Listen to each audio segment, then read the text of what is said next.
Welcome into the Hot Read Podcast. I'm your host, Easton Freeze, Director of Published Content here at BroadwaySportsMedia.com. We're also brought to you by the 440 Podcast Network. You can follow me on social media at Easton Freeze. I'm joined, as always, by producer JT, who you can follow on social media at JT_Runke. JT, how are you? Back at BOOMBOZZ Pizza, live here in Spring.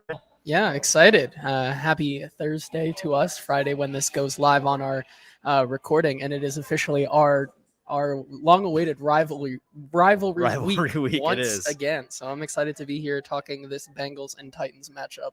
3 years on the show running, Titans and Bengals have faced each other, and three of the past three, the Bengals have come out on top, and the Titans have left underwhelmed. And we're going to talk about why that might be the case this week and why it might not be. Reviewing everything Titans Bengals ahead of Sunday's matchup at Nissan Stadium. Before we do, got to tell you about our wonderful and amazing sponsors here at BOOMBOZZ Pizza. 3 locations in the Middle Tennessee area here in Spring Hill, where we're live each and every Thursday. Also in East Nashville and in Murfreesboro, wherever you are in the Middle Tennessee area, you'll find a BOOMBOZZ Pizza, and they are fantastic at what they do. What they do is make delicious craft pizza and have a fantastic selection of beers on tap for you.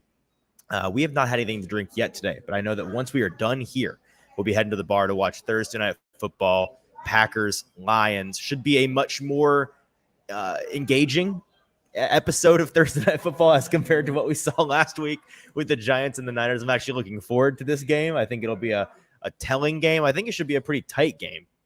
And we may even be betting on that game later in the Best Bet Gauntlet. We'll have to see. But BOOMBOZZ Pizza is great. You got to check it out wherever you are. Also in Indiana and Kentucky, if you're from out of town, there's BOOMBOZZ Pizza all around this area, and we cannot wait to have as many of you come throughout the season as you possibly can to come hang out with us. We're doing gift card giveaways most weeks, I believe. So if you're the first person to come in to the Spring Hill BOOMBOZZ location, come shake our hands, say what's up, hello, fan of the show, or hello, I hate the show, or hi, I'm vaguely familiar with who you are and what you're doing here.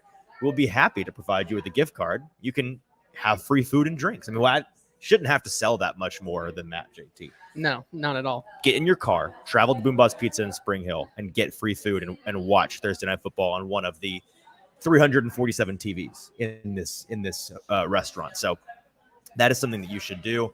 And we still today, kind of a slower day out here. The traffic in the Nashville area has been kind of bad today. It took us both about twice as long as it typically does to get down here from the Nashville area. Now that rush hour is over, hop in your car, come on down. That gift card is still up for grabs. If you're watching with us live, by the way, today, appreciate you being in here. I know that Titans fans, I can sense amongst the fan base some fatigue this week.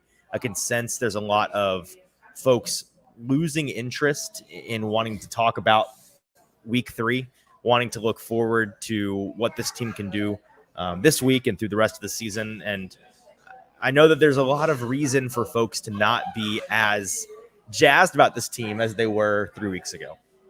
I'm not somebody that jumps to conclusions within the first month of the season. I've seen far too many bad teams in September end up being good teams in December and vice versa. So I think that September and October are about staying afloat.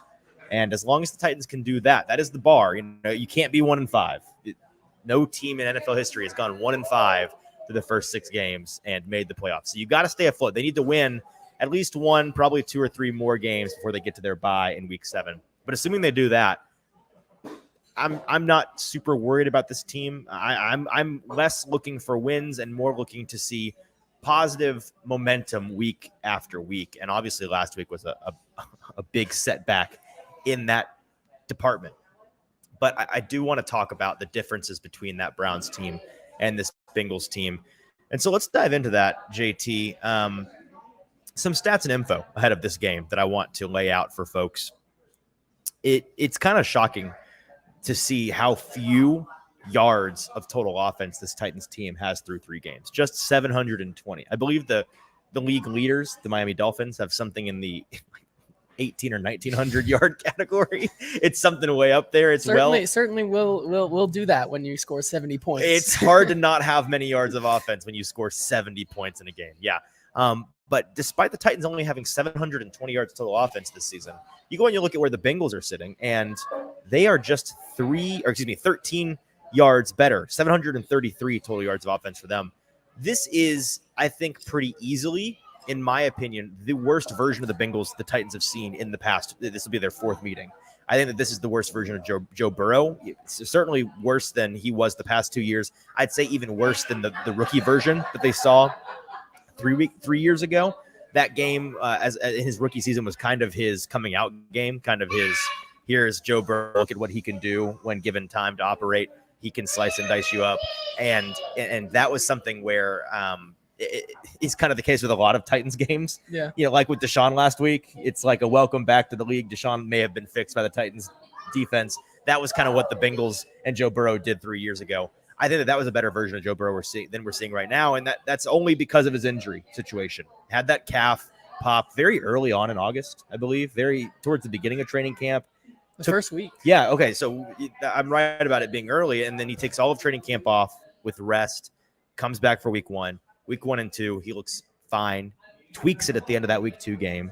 Was very much a question mark going into the Monday Night Football game last week. When you listen to Bengals folks in the media market talk about it, it sounded like up until Saturday of last week, people were pretty sure it was going to be Jake Browning. It was going to be Joe Burrow taking the week off because they were afraid that he'd really suffered a significant setback with that calf. He ends up getting back to serviceable movement ability quicker than many imagined, and he goes in that game. From what we heard from him after that game, and from what we've seen from him in the injury report this week, it sounds like he didn't suffer any kind of setback in that Monday night game. And so what you saw Monday night is probably what you're going to see again this week from him mobility-wise. They've been running 99.99% of snaps out of the shotgun. They do not want him taking many steps backwards or at all in the pocket. Yes. I think they rolled him out once on Monday night in a bootleg. Like he is as much of a statue as you may ever see Joe Burrow, unless he plays until he's 45 years old. And that presents a very different kind of challenge for the Titans defense and for their pass rush that needs a get-right game this week, which we'll talk about a little bit later. Some more stats for you. Per ESPN Stats and Information, the Bengals are allowing the NFL high 10 yards per pass attempt, with the Titans right on their tail at 9.7 yards per pass attempt. The Titans have allowed 12 completions of 20-plus yards, tied for the sixth most. And just for reference, the Titans and the Chargers, former Titans opponent from this year, they've allowed a league-high 4 completions of 40-plus yards this season. The Bengals' pass defense has been allowing these chunk plays. The Titans have been trying to rip off. Now, we've talked this week about how the Titans have gone too much into the try to run the ball and try to take shots downfield. They've eliminated the middle class in their passing game of taking short to intermediate shots and trying to slice and dice a defense. They have to get back to that. But if they are wanting to still take those shots downfield, which I don't see why they shouldn't, it's worked for them 3 times in the really, you could argue that DeAndre Hopkins catch in the Browns game, maybe 4 times in the past 2 games. They should continue to try to do that. And against this team, so far this season, teams have been able to do that. And so with that, JT, let's talk about something that I heard from Ryan Tannehill on Wednesday at his press availability with us before we dive into the specifics of this Bengals game. I rarely talk about the Tannehill pressers on our Thursday preview show because it's kind of old news by then, and he doesn't always say anything of much import. He's very good at the coach QB speak. But on Wednesday, he was pretty accepting of the fact, in my opinion. I was talking to our buddy Sam Phelan about this after the press conference. He seemed pretty reticent, pretty accepting of the fact that his offensive line is not great, and there is nothing he can do about it. It was very much a "this is who I've got" energy from him when asked about his offensive line.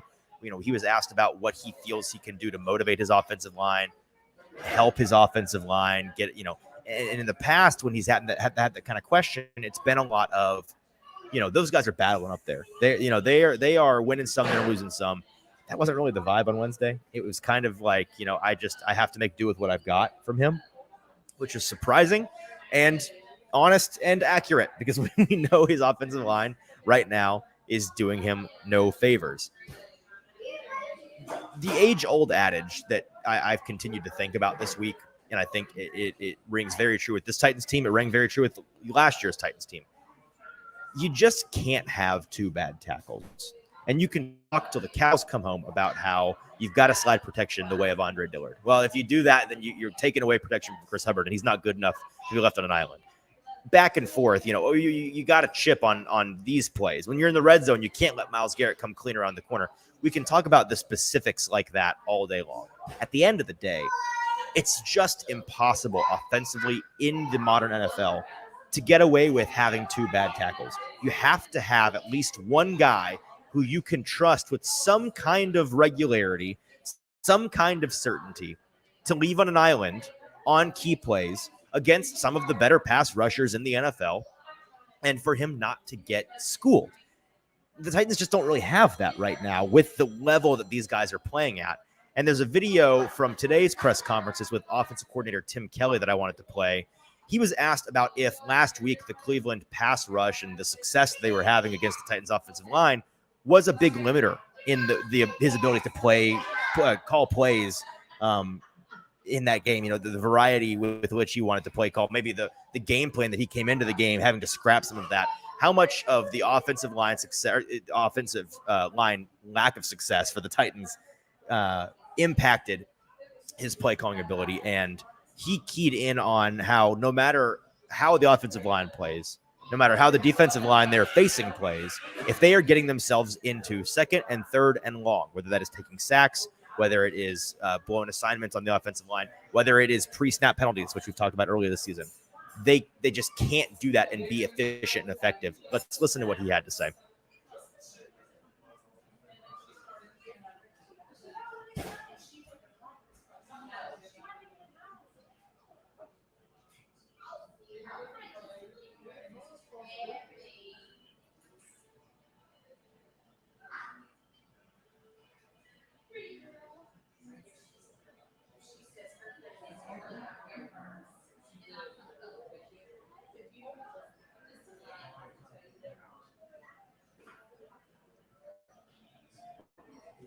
So the big topic I want to get into today, JT, and this is the discussion I want us to have. In this game, who needs a big bounce back performance the most? And I put out a Twitter poll about this earlier today. I asked a bounce back performance from which Titans unit would be the most likely to result in a win against the Bengals.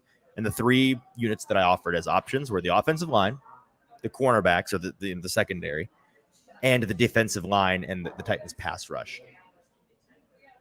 The results of that poll weren't surprising to me. 67% of the almost 600 people that voted said offensive line was the biggest need in terms of a bounce back game. And I can't disagree with folks there, just because if Ryan Tannehill is being pressured in the way that he was in Cleveland this weekend or against Cincinnati, then the offense will be non-viable once again. It will always be non-viable that way, with Ryan Tannehill being immobile at his age, with this offense's need to be efficient. That's fine and good. But I want to make the argument on today's show that only one of these 3 groups, the offensive line, the secondary, and the defensive front, has ever done something, has ever given you a reason for you to actually put significant faith in them. And the good news is, because of that, they have the capability to win this game, I think, with a standout performance. But we haven't seen it in 2 weeks, and it's the Titans pass rush. They were hectic in New Orleans. They made that game close. They did a lot of great things. Arden Key flashed in his first game as a Titan. All of that. Danico Autry was fantastic. Since then, it's been relatively quiet. Justin Herbert, very good at navigating the pocket and in the quick passing game. Deshaun Watson last week, they had their hands on him a number of times. There were at least 3 or 4 sacks in that game that were there for the taking, and Deshaun Watson, being the wizard in the pocket that he's always been, managed to escape those. This week against Joe Burrow, it's nothing like that. The only defense Joe Burrow has against the Titans pass rush this week is his prowess in the short and quick passing game. And he's fantastic at that. Before he got hurt, he was fantastic. Impact killed them. The Bengals have been able to mitigate the effect of the Titans pass rush with how fast they get the ball out. They need that now more than ever against this Titans team, because Joe Burrow is, dare I say, more of a statue back there than Ryan Tannehill is right now because of that injury. Yeah, I mean, I would agree with you. I think that when you break it down, that is the most important this week.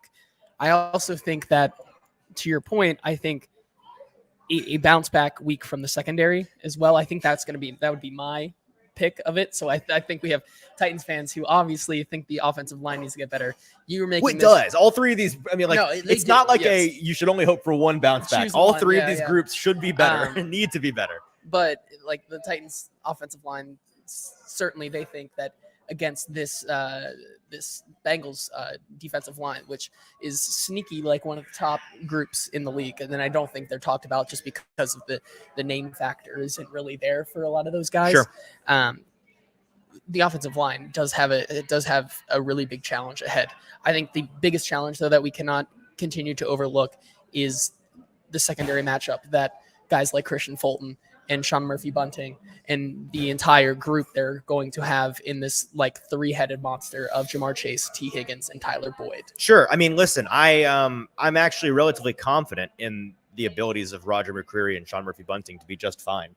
The guy that I have no confidence in is Christian Fulton. And if the Bengals are wise, they will just target whoever he is on until he can prove that he can do anything but be allowing perfect passer ratings against him when targeted so far this season, which is what he's done. I think that Sean Murphy-Bunting and McCreary will have a better game, or not better, just a good game against who they're facing, because they have been sneaky good this year. The more I watch of them on film, the more I am impressed by them. And the more I watch of Christian Fulton, the more I am completely befuddled by his performance so far. And that's how I think the Bengals will probably come out, like the way that we saw the Chargers target Trey Avery, just pick on him relentlessly in that game, in the short passing game in week 2 against the Chargers.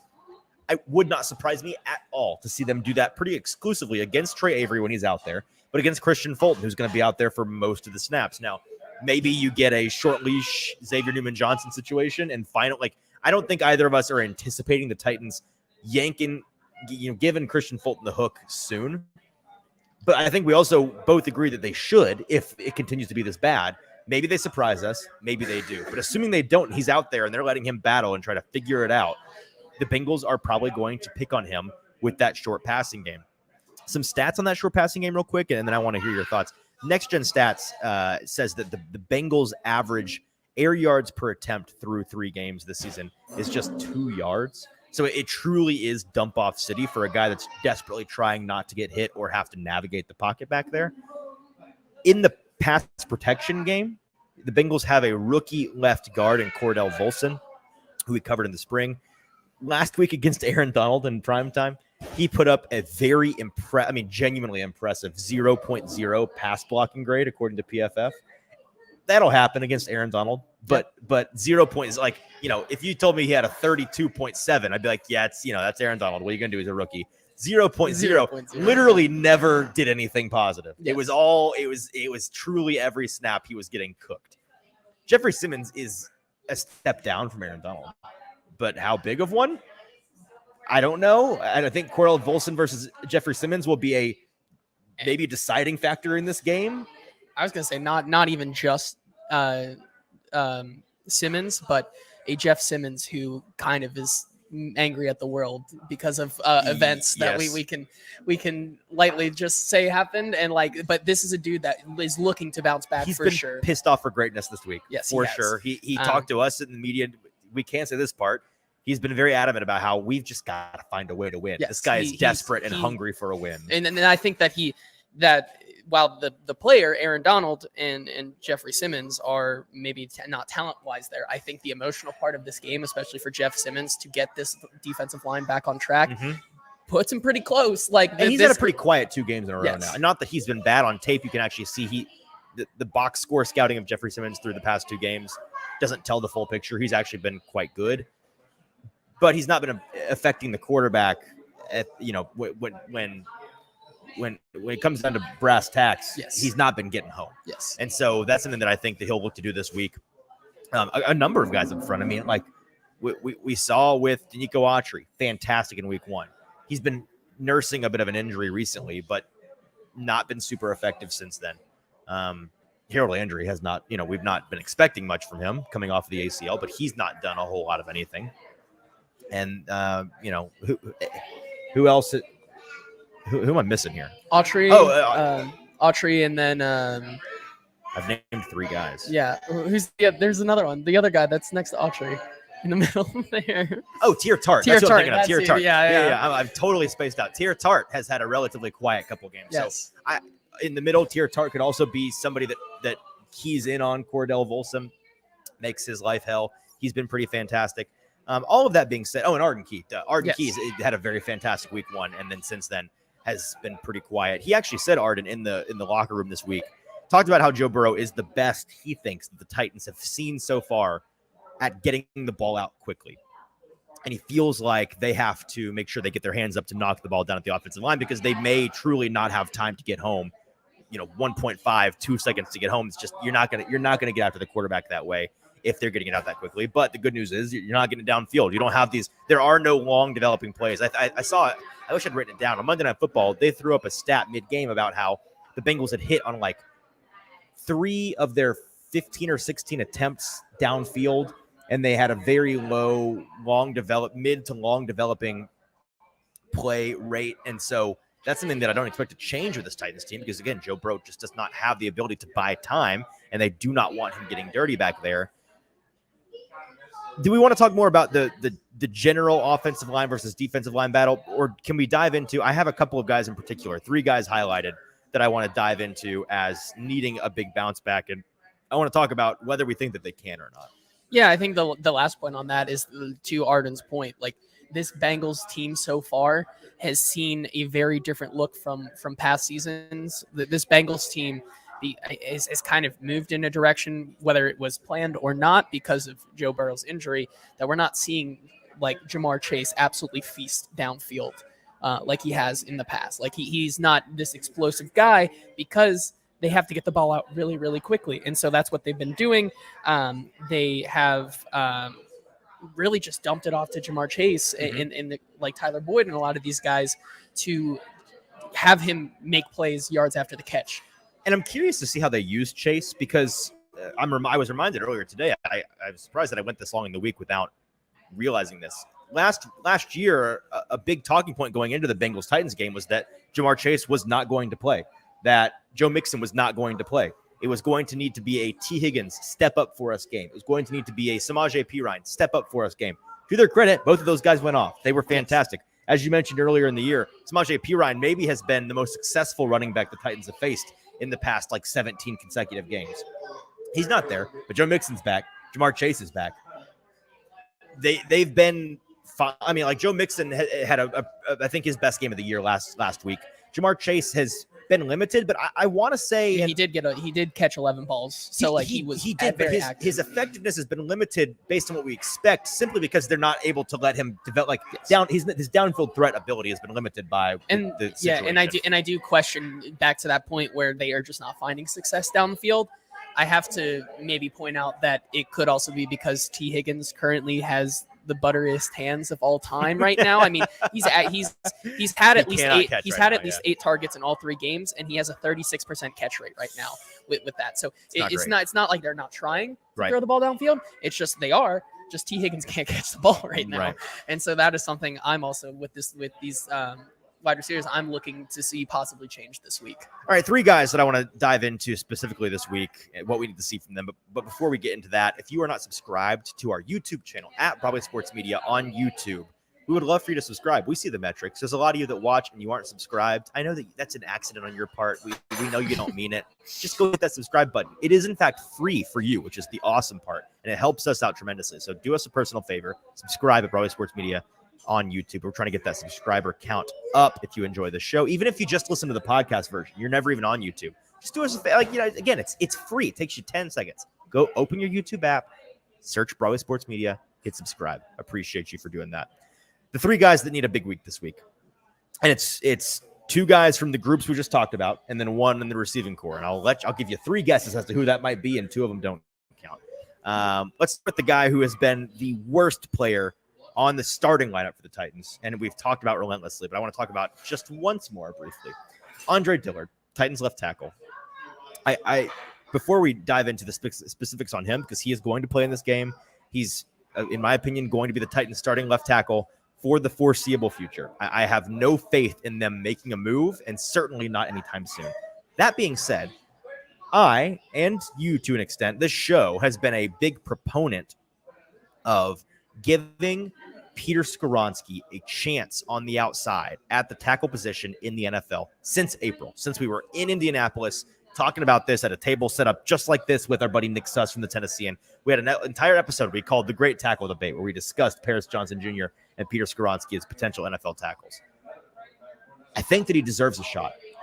I think that they need, in my opinion, he is the best tackle prospect, the best tackle option they have on this team right now, left tackle option. He plays with much better strength and technique than Andre Dillard has. He has much better anchor than Andre Dillard has. He's not had the arms or the reach that Andre Dillard has, but frankly, the arms and his reach for Dillard has not been doing anything for him right now. I have more faith when and this is all asterisk, like when he gets back and healthy, because right now our we understand he had a ruptured appendix, emergency situation. He's going into, this will be the third consecutive game he's missed this week. Is that right? Yes. Yes, 3. Yes, he played week 1. This will be his third missed game. Maybe he's back for the 4th. Based on what I'm hearing and seeing, just the vibe, I'm kind of thinking that maybe he comes back for week 6. And if not in London, maybe they give him after the bye. Like, I think that after the bye may be a real possibility. There's a large range of outcomes for a ruptured did I say Achilles earlier? No, I think you said I thought, yeah. Okay. It would have sounded weird. It would have sounded weird. A ruptured appendix. We've seen guys come back within a week. We've seen guys take a month and a half off. With offensive linemen, I want to say it's probably more difficult, more detrimental to getting back because of the weight factor. These offensive linemen, how often do you see a guy retire and then they balloon down and you're like, oh, that's the size that this person is supposed to, like, that's the way that God intended them to look. And, they've just been nutritionisting their way to being 315 pounds in the NFL. Skoronski's a big fella, do not get me wrong. But right now, when we saw him in the locker room this week, the brain trust of me and Nick Suss and Sam Phelan, our carnival barker. You've ever been to a carnival and they're like, ma'am, step on, I can guess within 5 pounds of your weight. Step on this. Our best guess playing carnival barker was that he's probably at about 295-ish, somewhere between 290, 300. He was listed before the season at 313, if I'm not mistaken. So we think he says himself he's lost weight. I'm guessing he's probably lost got a heavy 20. Appendix. 20. Yeah. But getting that weight back has got to be difficult.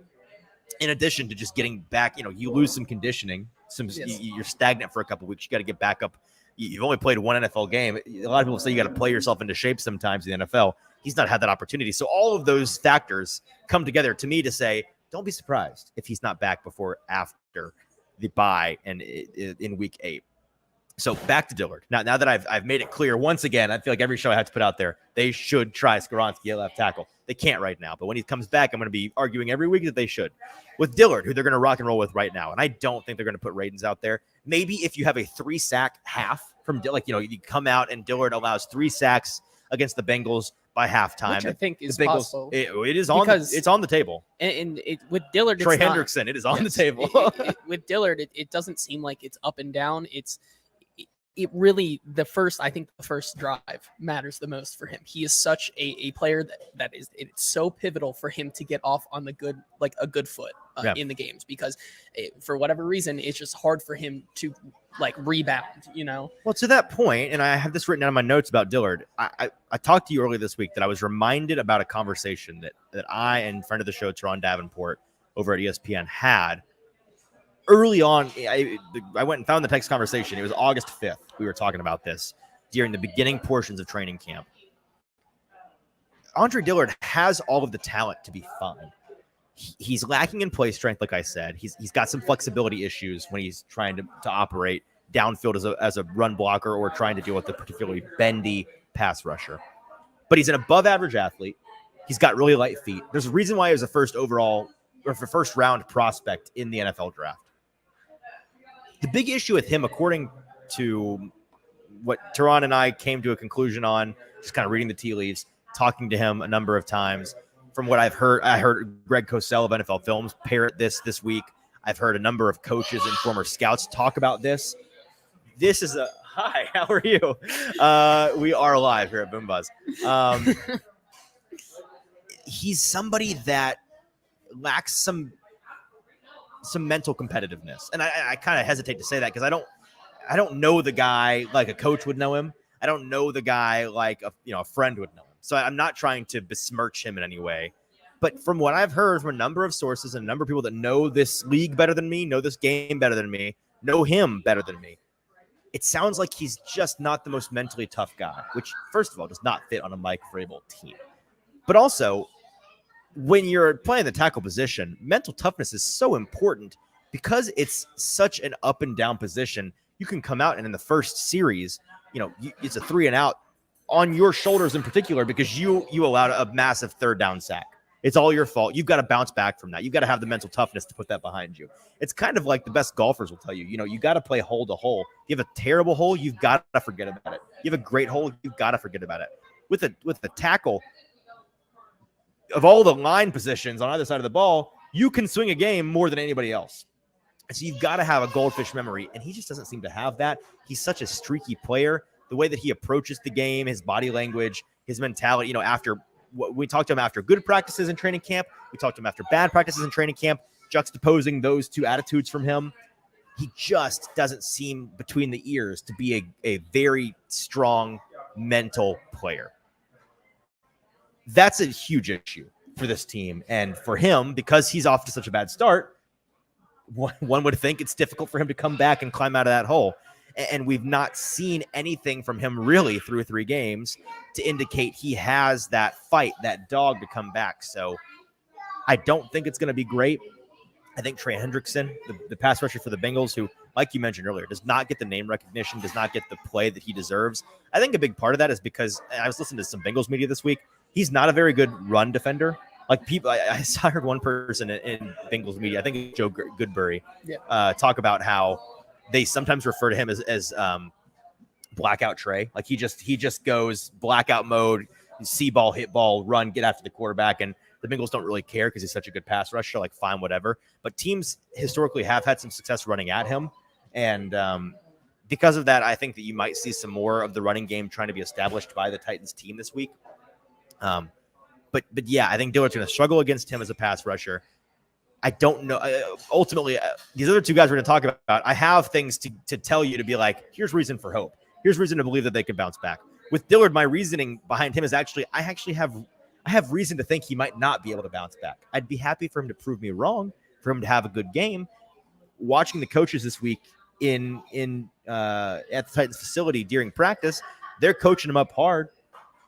I just don't know if it's going to pay dividends in any way.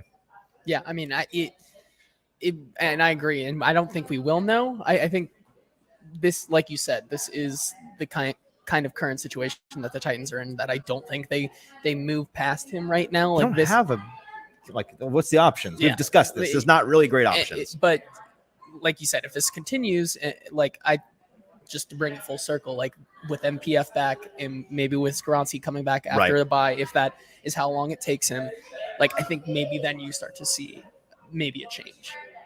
Agreed. Let's talk about Christian Fulton now. I was listening to our buddy James Foster, friend of the show, No Flags Film, A to Z Film Room on YouTube. He did a review through 3 weeks of the Titans team, individual players, talking about guys that have been really good, really bad on YouTube. I recommend you go check it out. But he was talking about Christian Fulton, and something I texted him about this, as I'm like, this made me chuckle. He said at one point, talking about Christian Fulton, that you have to go back to the Parrish Cox, Bleedy Ray Wilson days to find a 2-game stretch worse than this out of a Titans cornerback. If you're familiar with who I'm talking about as a Titans fan, you know what kind of indictment that is. Christian Fulton has been plain horrible, and I'm not here to beat the dead horse. We've talked about the numbers. He's been really bad. They've objectively been outlier performances for him. As frustrating as he has been for the Titans and Titans fans through 3 or 4 seasons now with the Titans, he's been the best corner when he's healthy and on the field. Up until this season, that's been the opposite of the case. So I don't think it's unreasonable to expect some regression to the mean. Is it unreasonable maybe at this point to expect him to be a net positive player? Maybe he's just cooked. I think there's no way he gets – combining the fact that he's been so bad to start the year with the fact that he's guaranteed to miss at least 3 or 4 games of the year with soft tissue injuries, he's not getting another contract with the team. Maybe it's like a prove it deal, 1 year thing where you can't find a massive contract on the market. But in this final year, I think that he will regress to the mean. I think that he will get better because he almost has to. Do you think that's crazy for me to expect him to be better? Again, relative word. Better does not mean good. It just means not an active detriment. Liability. Yeah, active liability. Yeah.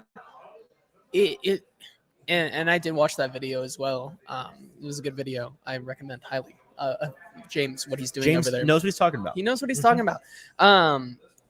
Yeah, because that's just like you said, this is not the normal Christian Fulton. Like, in the play right now, he's not exactly getting super targeted. Like they're not really picking on him yet. But when he does get targeted, right. that's the problem. So like they other teams are still like scheming him as like, it's more pivotal misses than it is consistent. Yes. It's you're right that it's less Trey Avery getting targeted 15 times against the Chargers and more, you're getting targeted 2 or 3 times a game, but it's for 35 and 47 yards and a touchdown, and it's a disaster. And it's like they need it. This is what your cornerback won for. This is what you're supposed to be getting paid cornerback one money for, is to be that guy in this moment against one of the better receivers on the team. And I can't name a single time he has been there to make a play. Yes. He's sometimes not even in the frame of the television.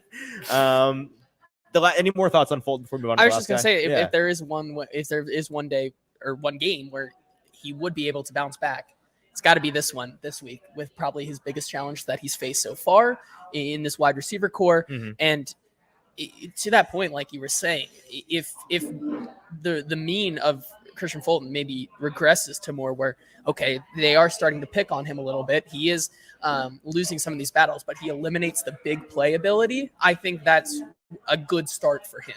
And this just dawned on me now that you're saying that. Maybe this is a good get-right spot for him in the sense that this year, like we said, it's been the big play, downfield shot, chunk plays where he has given up a lot and cost the team dearly. Because the Bengals' pass protection has not been very great, and because Joe Burrow is getting the ball out incredibly quickly with 2 yards average downfield yardage per attempt this season, maybe this is the game where he's not being asked to cover a guy for a long time downfield. He can play more aggressive, play more loose, play more in the face, maybe play more press man in this game.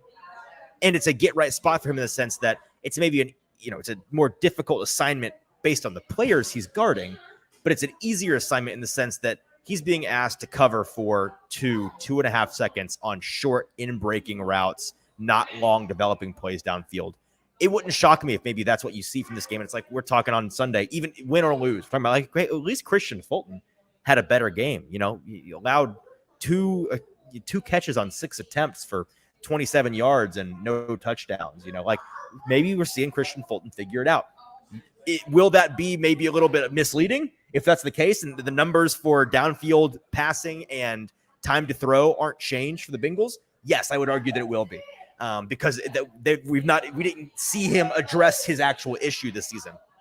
But I think that could be a get right spot and is a good point there. Treylon Burks is the last guy I want to talk about before we get to the news. Really disappointing start based on what we were expecting from him coming into this year. A ton of talk from us and from everybody in the media going into the season. Breakout season for Treylon Burks and for Chigakonkwo, but to a lesser extent, he's also not been great.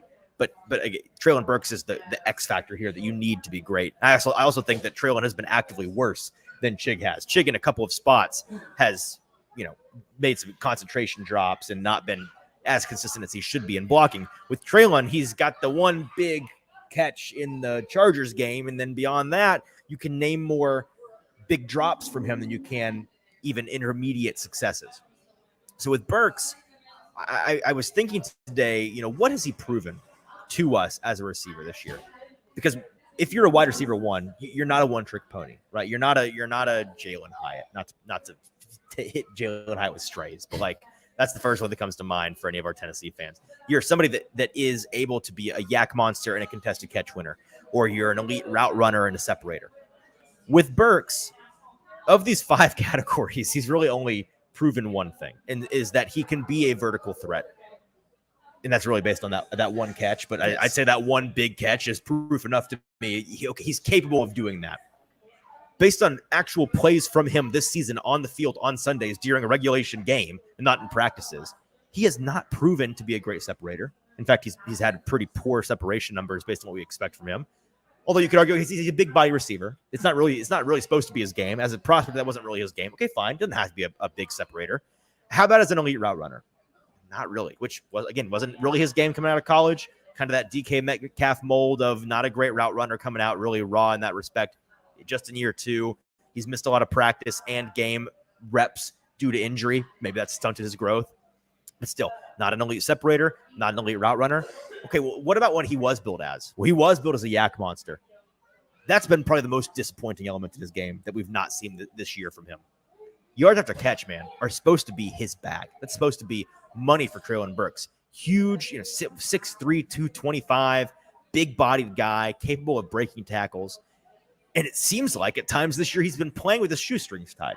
That he is, at the first mention of contact, he's going down.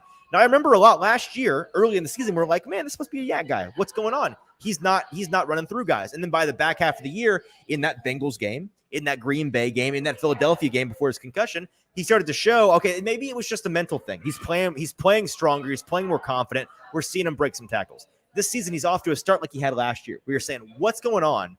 This guy runs into one cornerback who is half his size, and he's brought down with ease. So he's not been a yak monster. He's not been an elite route runner. He's not been a good separator. Okay, the last category, a contested catch winner. He's a big fella. He's got a great vertical. He's athletic. He's big enough to be able to box guys out, especially when he sits down on a route or when he's playing an intermediate route, in breaking route. Where is that? Not seen it at all. In fact, in contested catch situations, he has been really, really poor, an active negative for this team. You think back to last game, Tannehill needles a pass in between 4 defenders across the middle of the field. I highlighted it rather on my Twitter account this week. What's going on there? Got to make catch, hits him in both hands, drops it. Maybe would have been 7 points if he'd hung on to it, and it was going to be a classic AJ Brown run and catch in breaking route. It's that kind of thing where you've got it's contested catches at the catch point when he's not got separation. We've not seen him make any of those this year. You're seeing him drop balls that he's not contested on more often than you're seeing him catch balls that he is contested on. That's not good. So proven to be a downfield vertical threat. He's capable of doing that. But he's not proven to be a good separator. He's not proven to be an elite route runner. He's not proven to be a yak monster, and he's not proven to be a contested catch winner. That is incredibly concerning. Now, unlike Andre Dillard, there's reason to have some belief in him in the sense that he has shown us flashes, like I mentioned last year, that Bengals game, that Green Bay game, that Philadelphia game. He's shown that ability to use his speed, strength, and size combination to his advantage and be the guy that we think on paper and in practice that he can be. It's just so far this year he hasn't. This could be a big wake-up game for him in the sense that, like we mentioned earlier in the show, the Bengals pass defense, I'd say pretty average. They are allowing a lot of deep shots. Their average air yards per completion allowed, league high, 10 yards per completion. Maybe this is his get-right game. What are you expecting from Burks? I mean, he has had maybe his second best game. I think Green Bay is his best game that he's played. Definitely, I think the second best game that he has played in his career came against the Bengals. Obviously didn't score a touchdown the way you wanted him to score a touchdown Sure. in that game. But he was finding success against what was a completely different Bengals secondary last season. So that will also be a big factor. They got a lot younger, maybe not as like high level talent as like a Jesse Bates was for them. But I mean, Dax Hill is playing really good right now. They have a lot of good young guys. Taylor Britt is also playing really, really good right now. Right. So I think this is the week for him. I think that if there is a week where you might see this passing game start to click, it probably has to come against this Bengals team who probably can afford to give up some of those opportunities. And I think that's where Burks needs to show up. And as I watched the Cleveland game, just kind of encapsulating everything you said, like he just has lacked that. I don't want to this is not a real trait, but he just lacks the alpha kind of. No, sure. The it is not there. The it factor for him is not there. And until he starts making those kind of catches, I can't really trust him right now. Right, it's those I'm him moments. Yes. where you, like in the Chargers game, you see him make that catch. He's fired up. It's like, oh, there he is. There's that guy. You think about that game icing catch down the left sideline going up against which I forget which Green Bay defender. Going up Jair Alexander. Yeah, okay. Going up against Jair Alexander in that Green Bay game.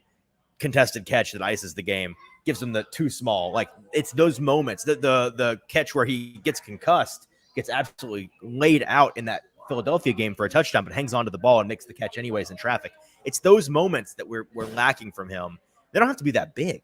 They can just be a big contested catch on a third down across the middle of the field, and he gets fired. Like that. It's that kind of alpha we're not seeing. We've seen it once all year long through 3 games. We need to see it more. All right, I'm ready to move on to the news, but JT, because it is rivalry week, because you are a resident Bengals fan, I'm going to give you one chance here. Anything in particular you'd like to say on behalf of your Bengals? Anything you're looking forward to seeing from your Bengals that you want to mention before we move on to the news?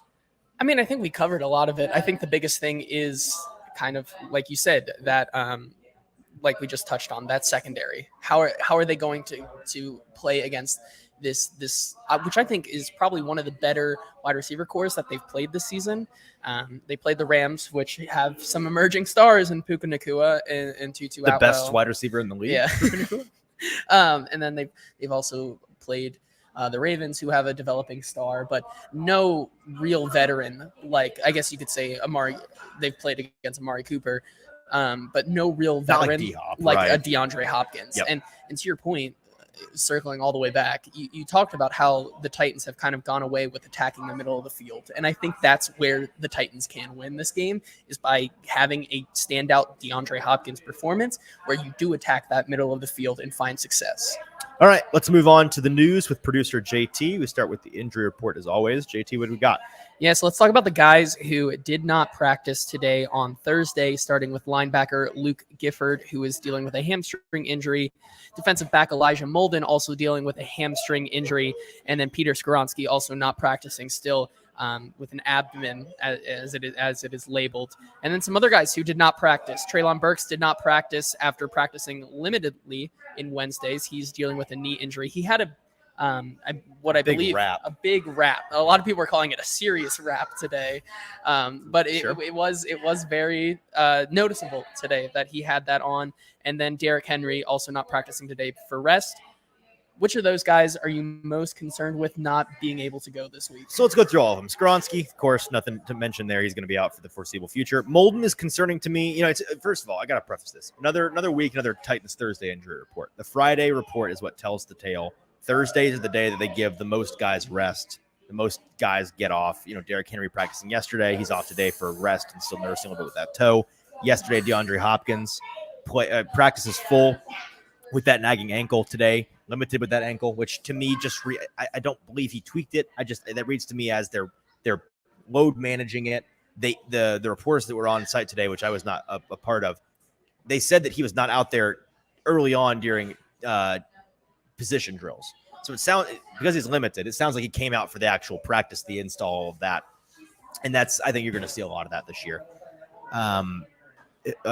Derrick Henry, I mentioned rest, not a big deal. Who else am I missing Burks here? Burks. Yeah. Sorry. Burks with that knee. Like Friday's going to tell the tale. I think that he's going to push to play if he can play. If that knee was such a big deal that it was really concerning to them that he wasn't going to be able to play, I don't think they would have let him practice on it yesterday. Maybe it's the case that he was in the position drills when we saw him yesterday, and then because he was listed as limited, that was because when we went inside and it went to private practice, he went inside as well because he was told or decided it was just, I can't. Never mind. We thought we could do it today. We can't. I don't know the extent of that. Today feels like it's probably a rest day for him in that knee. We'll see tomorrow if he's limited or practicing in full, then that'll tell the tale. It wouldn't shock me if he goes into this week with a questionable designation, but at this point, I feel like he's going to play in this game. I'm not that concerned about it.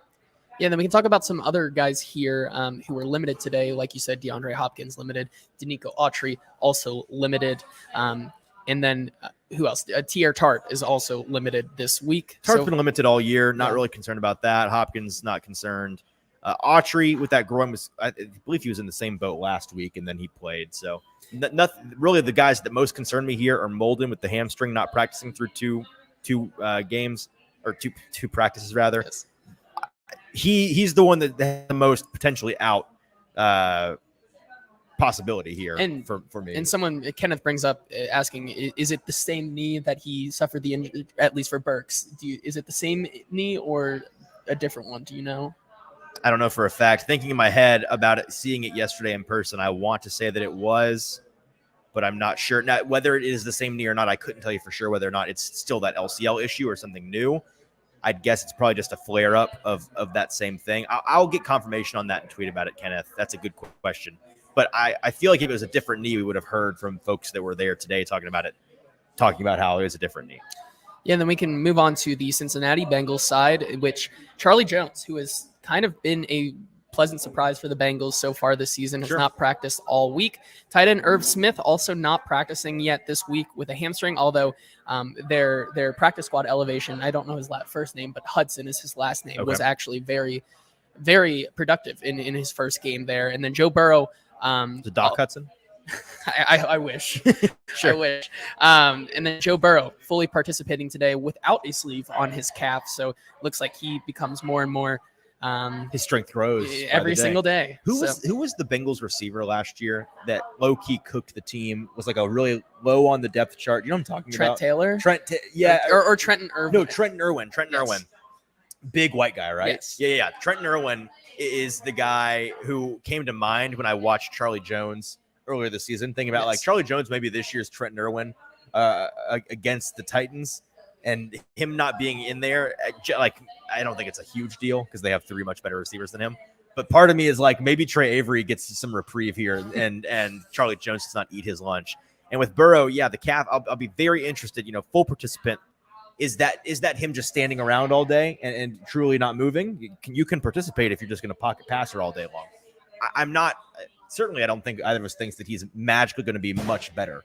I think this is the kind of thing where for the next month, he's still nursing it and maybe not look.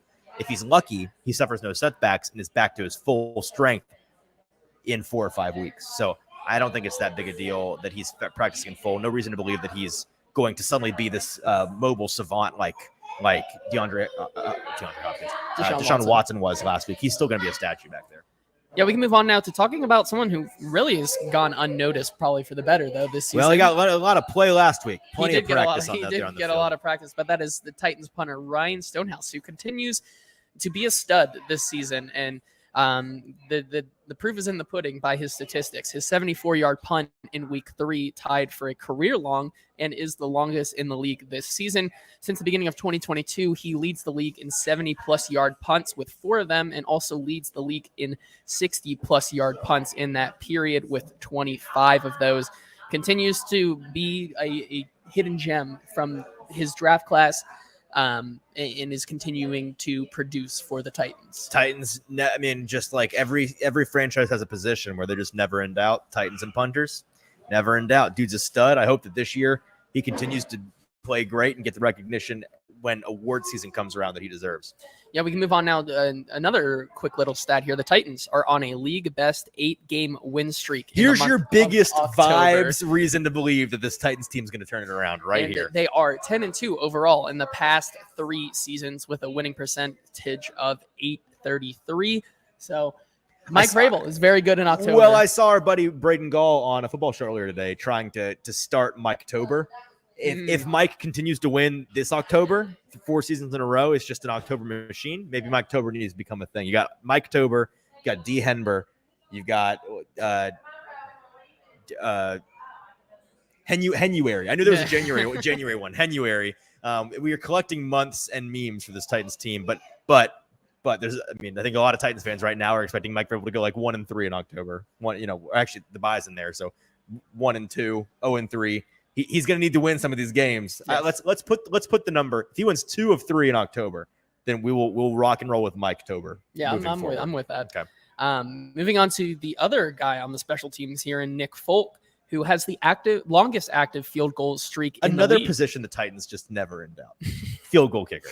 Having made his last 8 attempts as a Patriot and his first 8 attempts as a Titan, continues to have the best start to a season for a Titan since 2015 with Ryan Suckup.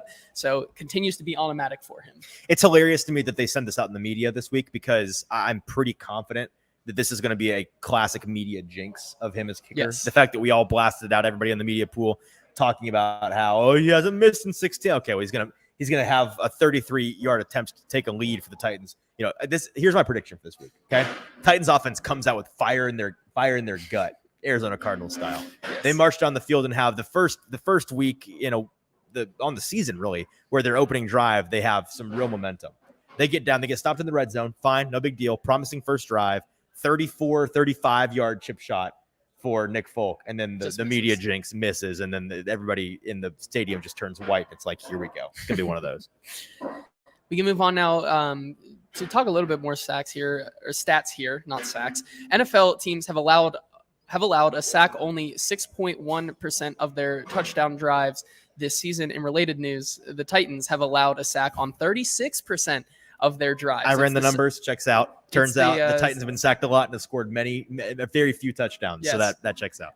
It's the second highest rate in the league currently. So something that they will try to change this week. And then finally, Uncle Jimmy back with his wardrobe check for Rich's report. What we got? The Titans will be decked out in all navy blue jerseys, breeches, and socks in Sunday's game versus the Bengals. A classic look, a refined look. I like it. All right, that is JT with the news, and that brings us to our final segment of the day, the Best Bet Gauntlet. JT, it has been for the show, very good year, and for you in particular, a very good year. Now, Indeed. As somebody that is responsible and takes ownership of their actions, it's certainly not a disaster. I'm one game under 500. I'm what am I sitting at? 8-7, 7-8? No, 7-8, I believe. Yes. 7-8 through 3 weeks. 19-11 for the show. 19-11 on the show. You're hard carrying. I appreciate that. I did have to carry pretty much all last year. So I appreciate, all good things must come to an end. Yes. And I'm not somebody that's going to dwell on the past and point to my past Super Bowl rings. So I appreciate you doing that. I am glad ultimately that the show is doing well. That is the number one thing for us. 19-11, north of 60%, a ridiculous number that's probably going to regress to the mean, but we're going to try like hell to not let it regress to the mean. And this week's board, I feel really good about. I'm ready to get back on my horse. You're on a heater. You are 9-1 in your last 10 picks. Yes. So we're looking to keep you on that heater, and I'm looking to join you. Let's get into this week's picks. And as I am the week 3 loser, 2 weeks in a row, I get the first pick. I'm going with this week, one of my favorite, actually not one of, it's the first pick. So it is my favorite. Yes. My favorite bet of the week. Well, I say that because we're going head to head on a game that I'm guessing. The cat's out of the bag. Okay. It's the rivalry week. I'm taking the Titans. He's taking the Bengals. We'll talk about that at the end. So it's really 4 picks from each of us. I love the Titans pick, and I'm going to talk to you about why that is later. Dog, who's gutsy enough? Both of us. Sure. But my second favorite pick is this Buffalo Bills team. How do you not fade a team that just scored 70 points in week 3? Good question. Okay. Ask Cowboys fans how easy it is to get caught up drinking the Kool-Aid on your team in September and for all of it to come crashing down. Now, I don't think they're going to have a Cowboys-esque performance in week 4 against Buffalo, but there is a ton of signal pointing to why you have to take this Buffalo team. 2 has been pressured a league low 8 times this season. Just 8 pressures on the year through 3 games, 0 sacks allowed. He's been kept completely clean. This is the first great pass rush that he's playing. He has not faced very much in terms of pressure. His offensive line, credit to them, they've done a good job, but in terms of the assignment they've been given to keep Tua clean, it's been pretty lackluster. This is going to be a big step up in class.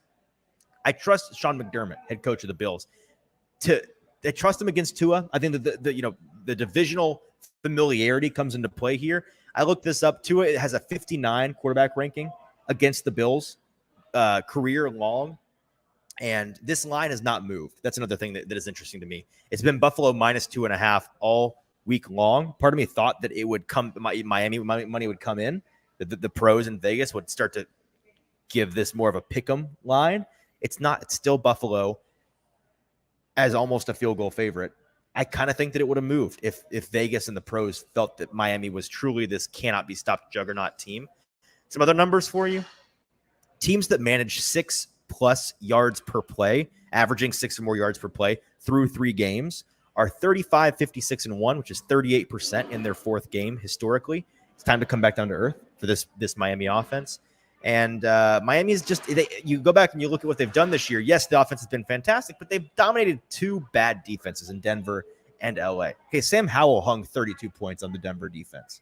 Okay, last week against this Bills defense, Sam Howell hung 0 points. So that right there is a microcosm example of how much of a difference this is going to be. The final stat, maybe the most important, a fantastic sample size of 1. Teams that have scored 70 points or more in a game in NFL history are 0-1 against the spread in the following week, which is a very, very good signal, very good sample size, very effective stat. So all day long, I'm betting Buffalo minus 2.5. I love this. You get to be fearless to bet against this juggernaut Miami offense, but I'm doing it. Yeah, and then Shrike here in the comments says, are you saying that he should start Howell over Tua this week in fantasy football? Yes, that's exactly what we're saying. Yes. Start Howell and prosper. Yeah. My first pick in this week's Best Bet Gauntlet Week 4 edition, I'm going with Tampa Bay, plus 3.5. I'm mad you took this because I like this bet. New Orleans. Let's talk about, first of all, why this probably isn't a good pick, and then I'll tell you why it is a good pick. The Bucks, obviously, kind of a polarizing team this year. They are kind of they're a big pros team. Pros team.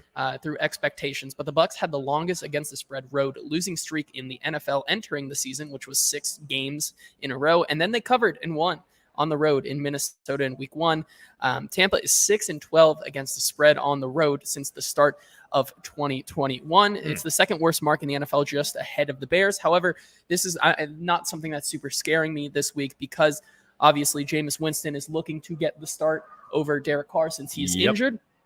And it's been tough for Jameis Winston as a starter and being the favorite. Winston has been a tough bet as an underdog. He's been 8-19-1 as the favorite, so against the spread. So I'm looking to fade Jameis Winston and this team. Also, it is just the NFC South matchup of NFC South matchups that always just feels like it ends in the field goal. So with getting that hook, I really do like the plus 3.5. It's an auto bet simply because it's a divisional matchup. You're getting the hook with the dog. You take the dog. That's two teams that are close in a division. You take the dog. Some more numbers just to support what you're going, because I'm betting this as well, even though you're taking it in the competition. Jameis is 8-19-1 against the spread, all time as a favorite, which is 30%. As a favorite of over a field goal, he's 2-9 ATS. So like this guy is not a front runner. It's a bounce back spot for Tampa Bay. This New Orleans team, every game they played this year has finished within 3 points, win or lose. Everything points to taking this Tampa Bay number at 3.5. For my second pick in the week 4 best bet gauntlet, give me the Rams plus 1.5 at Indianapolis. I think the Rams win this game outright. First of all, it's a good zig while the public zags spot. LA coming off of a primetime loss. Typically, that means that team's going to be a little bit undervalued by the market. Indy, a big upset win against the Rams. I think that this is a good bounce back spot for the Rams. Come down to earth moment for the Colts. This is the biggest individual luck rankings differential of the week, according to the Action Network's luck rankings, which tracks stuff like dropped passes, turnover luck, just bounces that go your way, things that are really luck based in a game, and that following that metric where the luck rankings are significantly different in a game is, I think it's like 65% all time over 3 or 4 years. So it's a winning indicator. One thing that is really interesting to me about these two teams that I think is another great indicator why you should take the Rams in this game. The Rams have outgained opponents in each of their games so far this year by an average of 83 yards per game. The Colts have been outgained in all 3 of their games this year. They are 2-1, but they've been outgained 3 times by an average of 45 yards per game. So I think that this Rams team is going to show that you can't consistently be outgained and win. I think it's a bounce back spot for them. I think they win outright. Give me the Rams plus 1.5 at Indy. For my second pick, and as Kenneth says in here, Stroud is on a heater. Steelers offense is garbage. Texans, sneaky good bet. Good pick, Kenneth. Good pick, because that's exactly where I'm going. I'm taking Houston this week, plus 3. Like he said, Stroud is on a heater. He's one of 2 quarterbacks still in the league to not have thrown an interception this season. Dare I say he's the better quarterback in this matchup? He is right now I think the better he is. Quarterback. And with this, there are a couple trends that I do like. Tomlin Mike Tomlin, that being, hasn't had success on a road trip recently. Week 4 in Houston is their second straight road game that they've had. Since 2018, the Steelers are 3-7 against the spread on the second or later leg of a road trip. Interesting. The only coaches that are worse are Bill O'Brien, Kevin Stefanski, and Doug Marrone. Throwback there. But yeah, like he said, I think this team is starting to play a lot better. That offensive line, despite not really having a lot of their starters, really hasn't faltered that much. CJ Stroud looks confident, even though pressure or no pressure, it's not really matter. Yeah, despite the pressure that he's getting, he's looked really good. And getting them at the underdog +3, home dogs, love it. I'm taking them. It's a classic Tomlin loss spot as well. As much as Tomlin wins and is a great betting tale, just in general, he's a favorite on the road. Just won twice. In games that he probably should have lost. He's got the Ravens, a divisional foe, coming up next week. Another number for you, Tomlin as a road favorite is 15-25-1, which is 40% ATS in the Mike Tomlin era. So I love that bet. I love Houston +3. For my third bet in the best bet gauntlet, week 4, give me Jacksonville in their home away from home, the London game, -3 versus Atlanta. A couple of reasons why I love this Jacksonville team here. They were outgained they outgained Houston last week despite losing. So that was kind of a fluky, misleading final score. They just could not cash in with points, which is a problem for sure. But I think that there's going to be some regression there. This is a team that looks like they've read their press clippings during the offseason. I think that they bounced back in a big way in this game against an Atlanta team that does a really good job on offense on the ground. Jacksonville is a top 3 team in EPA and success rate against the rush so far this year. So I think that they're going to take away that running game of Atlanta to an extent that they're forced to pass the ball. And Desmond Ridder has been tremendously disappointing to me. I had some faith in him going into the year. I feel foolish for having that faith. He looks like he's not a dude. It looks like he's not real. Frankly, I don't know what to expect from him. It looks like Arthur Smith has no faith in him. I think that Jacksonville wins this game outright by a touchdown. Yeah, I like that pick, especially where the Jacksonville Jaguars this week are playing home away from home. That's right. And especially it's the Toy Story animation game this week. So how can you not have a favorite on that I one? forget what the record is in London, but it's very good. I think they have the best winning record in London of all the teams that have played there. Yeah, so moving on now with my third pick here of the best bet gauntlet. I'm taking Baltimore +3 as a underdog against Cleveland. Once again, I think we bet Baltimore every week, like bet on the Baltimore game every week. I think so, but there's good reason to do it because they have been underdogs in a lot of these games, and Lamar Jackson as an underdog hits against the spread 84.6% of the time. And it is the highest in the last 20 years for a quarterback with at least 10 starts as an underdog. My goodness, you're right. 11-2 ATS as a dog, Lamar Jackson. The only guy who's done it better, Patrick Mahomes. Like this is a guy who player. Keeps this team in games. He's a dynamic playmaker. I like this spot where this Cleveland team is really riding high, but if there's somebody who's going to know how to match up against this Cleveland team, it's Harbaugh and the Ravens. I think it's going to be a close game, and I'll take the points +3. Well, it's a buy low, buy low, sell high. Thank you. Spot for these two teams, right? Yes. Cleveland coming off of a butt whooping at Tennessee, Baltimore getting embarrassed by the Colts. I think that this is the right spot for sure to bet the Ravens. My fourth pick in the week 4 best bet gauntlet. Give me the Green Bay Packers tonight. You only have about 30-ish minutes to bet this game. But give me Green Bay +2.5 versus Detroit tonight on Thursday Night Football. I bet against Detroit a couple of times this year. As much as I love Detroit, so far that everything's pointing to betting against Detroit for me so far. I don't want to do it, but I got to do it. Some of the indicators here: LaFleur as a home dog, 16-4 ATS, 13-7 straight up. So an auto bet right there. Jared Goff outdoors, concerning. He's got a concerning record outdoors in the elements. Not to say that this is going to be December Lambeau out there, but that is concerning to me that he's playing outdoors in the elements up there in Lambeau. Green Bay when was the last time that the Lions were favored in a game with the Green Bay Packers in Lambeau when the Green Bay was starting their quarterback?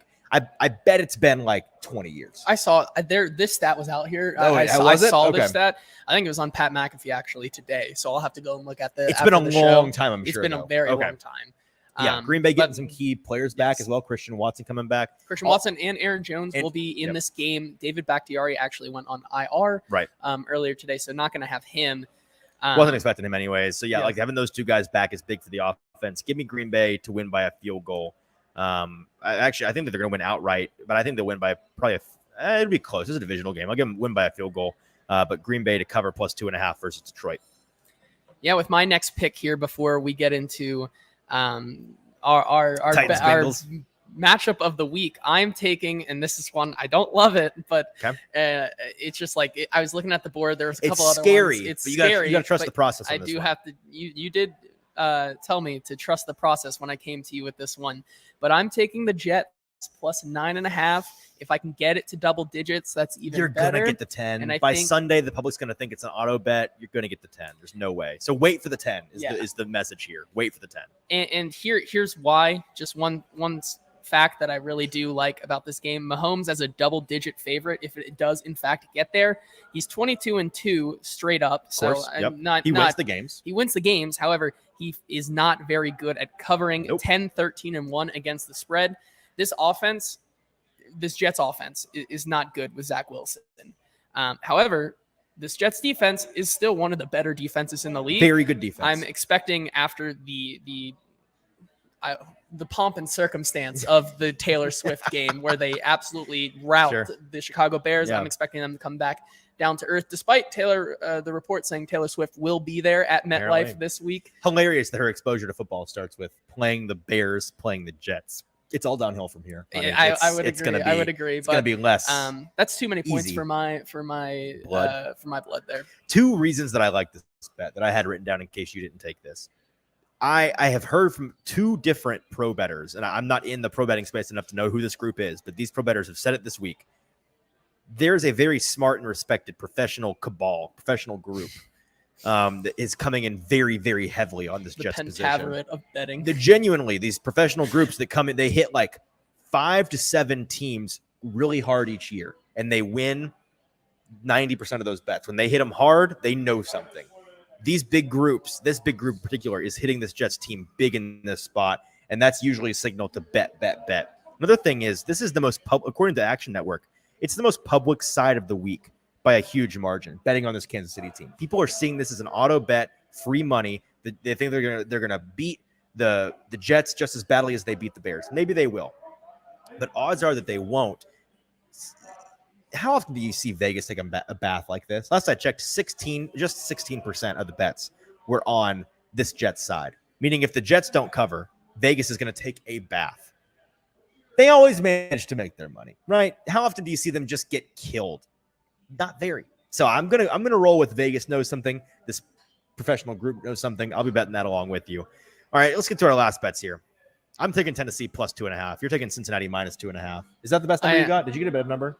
I'm currently at 2.5. Okay, 2.5. I didn't get it. I didn't get it at the underdog because, of course, it was before. It was on Monday before the lines came out. You know, Kenneth, you just got to keep the faith, man. He's like, JT, what are you doing? Is somebody besides Zach Wilson playing? You got to trust the pros. You got to trust the process right now. 12-3. I'm on a heater. I like my picks this week. That's right. You just got to trust the process. You've built up the equity to take some swings. I think so. It's one loss. You're still at 70%. It's not the end of the world. All right, so I'm taking Tennessee plus 2.5, and here's why. JT, Mike Vrabel as the underdog. I'm not even going to mention that. We know. I've said it every week. Mike Vrabel is an underdog. Home dog is an auto bet. We know this. He's got a winning record as a home underdog. Okay. Yes. I know you've seen this, and I know it's concerning you. Every pro bettor in the world this week is licking their chops. They smell blood in the water. This is the favorite bet of the week, favorite home dog of the week of every professional bettor worth their salt out there. Okay. I've been seeing them salivating over this game. Here's some signal for you. Teams who score 3 or less points the previous week, which the Titans scored 3 in Cleveland, those teams are 77, 58, and 4, 57% against the spread the following week. You look at the disparity between tickets and money. The public, 29% of the tickets are on the Titans. Just 29% of the public bettors are on the Titans. 66% of the money, the big money bettors, is on the Titans. It's a plus 37% differential. Typically very, very good signal indicative of betting the home dog. Mike Vrabel, like I said, home dog, auto bet. betting against the public. This is an Action Network systems tracker. This system tells me that betting against the public after a blowout loss like the Titans had, is 61% all time, which the Titans fit that criteria. Asked to do the Commanders, by the way, this week. If you're feeling gutsy on the Commanders, I guess go for that because they meet that criteria as well. But all of those reasons tell me Tennessee going to cover plus 2.5. This is a great home spot for them. I think that they win the game outright. Agree with for the show. You kind of have to. Are we adding this to the vibes pick category? Yes, I was about to say. All right. My reasoning, this is the second certified producer JT vibes pick of the year. Okay. We're 1-0 so far on our vibes picks. This is true. I'm not doubting that it's going to be a close game. However, if the line was like 3, I probably would stay away from it. Just getting them under the field goal right there. This feels like it could come down to a field goal in this game, like it has so many times before with this matchup. And I do think that maybe Money Mac just comes back and takes his rightful place on the sofa that is Nissan Stadium again. Okay. So it's going to be a close game. Like I don't hate either side of this bet. I just think that this game is going to be very, very close this week. And at the field goal, obviously you're going to take the Titans. I still feel pretty confident that this is a fine bet, even though, hey man, sometimes 40% of the time the pros are stupid. Yes, and that's kind of what I've been living on so far, and I've been making money. So let's see if I channel Icarus this week. Or do you fly too close to the sun? We'll see. All right, to recap the best bet gauntlet for week 4, JT taking one favorite, Cincinnati minus 2.5, a road favorite at Tennessee.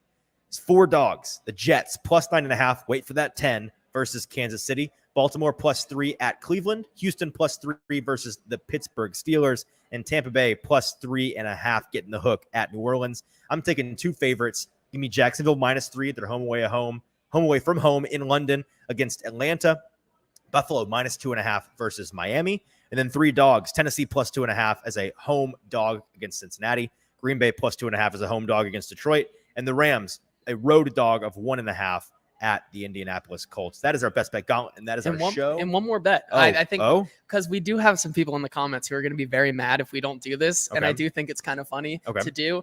Logan Grady wants a BOOMBOZZ beer bet so bad here. Beer. So what do we need to do? So we take one side of the line, or we both just make a bet on the Thursday night game. On the Thursday night game. Okay. And I'll give you a lock that I really like this week. Okay, that I need to take the opposite of. You don't have to. Okay, what do you propose? I'm going to put this out here as a lock this week. Okay, on the all right. BOOMBOZZ beer bet. Pay for your drinks tonight, wherever you are. Hopefully you're at BOOMBOZZ, but wherever you are, hopefully you pay your drinks tonight.